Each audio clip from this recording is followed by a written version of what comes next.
The rule of the road on the canals is to steer down the centre of the waterway, but to move to your right when you meet an oncoming boat. Pass each other slowly. Going faster makes it more likely that you'll go aground. If you're approaching a bridge or narrow section, slow down, and if an oncoming boat is closer to the bridge or narrow section, wave them through and keep to the right until they're well clear. However, on rivers, the boat travelling downstream has right of way. The speed limit on narrow canals is 4 miles per hour, which is equivalent to a brisk walking pace, but this is a maximum speed. On many canals, particularly if the water is shallow, you'll need to go much slower. Going too fast pulls the back of the boat deeper into the shallow water, making steering more difficult. The important thing is not to create a breaking wash which damages the bank. If another boat is slower than you, it's usual to keep your distance and stay behind.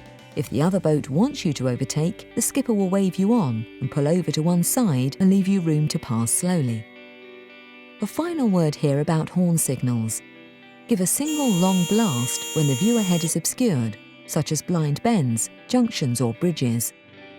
On commercial waterways, 2 long blasts from an approaching boat means it wishes you to pass on the wrong side, that is, to the left of them. No one should ever end up in the water, but it could happen, and if it does, it's best to know what to do.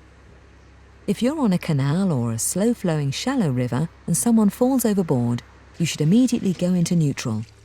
If it's safe to do so, turn off the engine to prevent the person in the water being dragged into the propeller. Throw them a lifebelt and then ask them if they can stand up. It's more than likely that they'll be able to wade to the side of most canals. Guide the boat slowly to the bank and get one of your crew to help the person ashore. If you're on a wider river or deeper waterway, throw a lifebuoy or lifeline close to them. Maneuver the boat to approach them very carefully from the front in order to keep them well away from the propeller. If there's any danger of them getting too close to the propeller, immediately select neutral gear. Pull them towards the front and side of the boat and help them aboard. But the best advice is to take great care not to fall in the first place.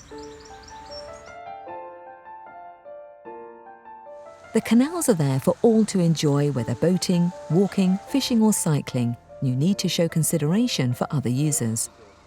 Your speed is probably the main thing to bear in mind. When passing moored boats, slow right down to tick over speed to avoid your wash pulling craft away from their moorings and possibly pulling out mooring pins.